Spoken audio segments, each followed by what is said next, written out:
dag ætlum við að reynsla á aka nýja Ford Ranger PHEV eða Ford Ranger tengiltvinn pallbílinn. Hérna búið að raða öllum Ford Ranger bílunum vel og falla í röð eins og góðu manni með OCD sæmir. Gulubíll, gulubíll, gulubíll, gulubíll, gulubíll.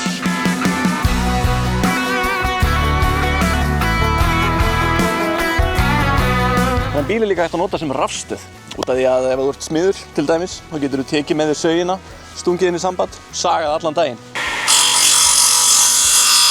Svo eins og þið sjáið þá er þetta að fá þetta fína topptjaldabílinn. Við getum farið í útilegu og það sem við erum með innstungu þá þurfum við ekki einu sinni gaskil með okkur. Það er bara hægt að setja rafmagnshellu í samband og sjóða fisk og hafa það kósí. Ég myndi persónulega frekar skera með stóru tanna með skeið en að fara í útilegu, en það er bara ég.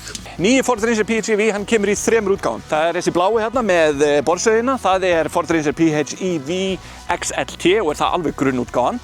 Svo erum við með Ford Ranger Wildtrak bílinn sem er bílinn hana með tjaldinu á þækkinu og er það bílinn sem ég verð að keyra í dag. En svo erum við með toppinn, við erum með rjóman. Það er þessi hérna, Ford Ranger Stormtrack.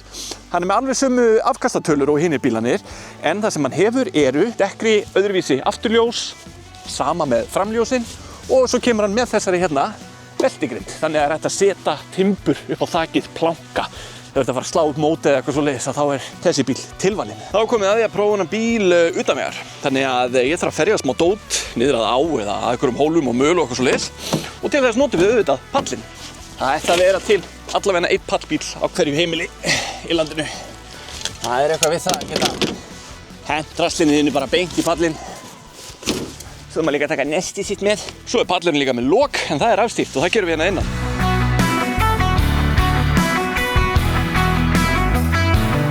Pallurinn getur tekið 1 tonn, sem er mjög hentugt út í að ég er með dróna sem að vegur ekki 1 tonn. En það er rosa gott að vera með pall. Þetta er jú þyrlupallur, þyrlupallbíl, mögulega. Þetta er sem ég sagði, þetta er fyrirtaks þyrlupallur. Að keyra utanvegar á þessum bíl er bara mjög gott, eða svo langt sem að ég hef vit fyrir. Hann fer allavega yfir alla hóla og hæðir og bröttar, brekkur og steina og möl og grjót. Svo er þetta líka grindabíl eða body on frame bíl. Veghæð þessa bíls er ykkur 226 mm. Svo er einnig hægt að vaða á þessum bíl í vatni og getur vaðið ykkur 800 mm.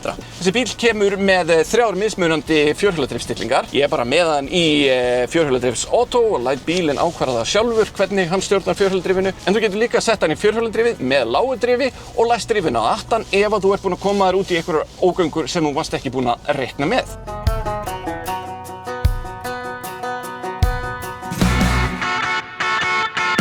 Þessi bíl, hann getur dregið 3,5 tonn og er með rétt tæp 700 Newtonmetra að togi. Það er margt áhugavert undir þessum bíl, eins og til dæmis, hann kemur svona lífspringfjöðrun eða bara fjöðrun sem er mjög hentugt ef að þú ætlar að vera að draga þunga vagna eða stafla þungu á pallinn. Svo líka svona sniðugir hjálpar, skjáir og línur svo maður hitti nákvæmlega á krókinn, eins og vettlingur.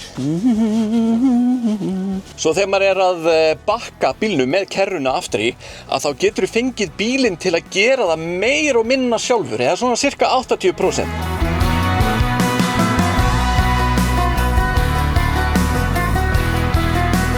Þegar maður er búinn að vera pallbílast í allan dag þá er að gera muna að stoppa, taka sér pásu, njóta náttúrunnar, opna pallokið, fylla sér og fá sér nesti. Bandaríkjunum myndi þeir kalla þetta tailgating.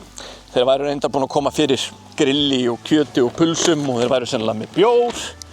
En ég er sko með appelsínusafa, því er svo hollur og ávexti.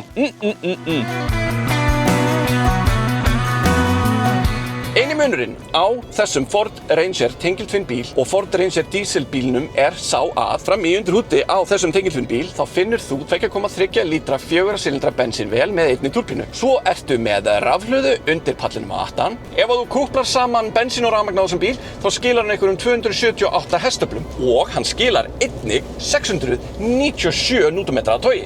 Það er miklu meira tog en þú færð í dísilbílnum sem er í sjálfu sér mjög merkilegt. Ef þú ætlar að keyra bílinn á rafmagni einu saman þá getur þú dregið einhverja 43 km og er það bara fínt. Það er ekkert frábært en það er ekkert skelfilegt heldur. Innréttingin í þessum bíl er mjög Fordleg og svipar hún mjög til Ford Explorer, Ford Capri eða Ford Bronco. Og það sama við afþreyingarkerfið. Bara allt mjög kunnulegt og ágætt að eiga við. Svo hann líka með eitt sem að Ford Broncoin hefur sem ég elska. Og það þessir orrustuþotuttakkar hérna uppi.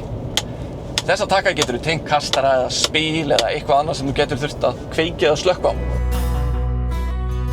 Það sem þetta svona alheims frumsýning hjá Ford, eða allavega Evrópu frumsýning hjá Ford á þessum Ranger, að þá fær maður að gera alls konar sem maður myndi ekki fá að gera vanlega. Núna erum við til dæmis að fara 1000 wattna leiðina og prófa allt sem að pick-upin getur utan vegar. Hérna vatn og drulla og möl og alls konar skemmtilegheit.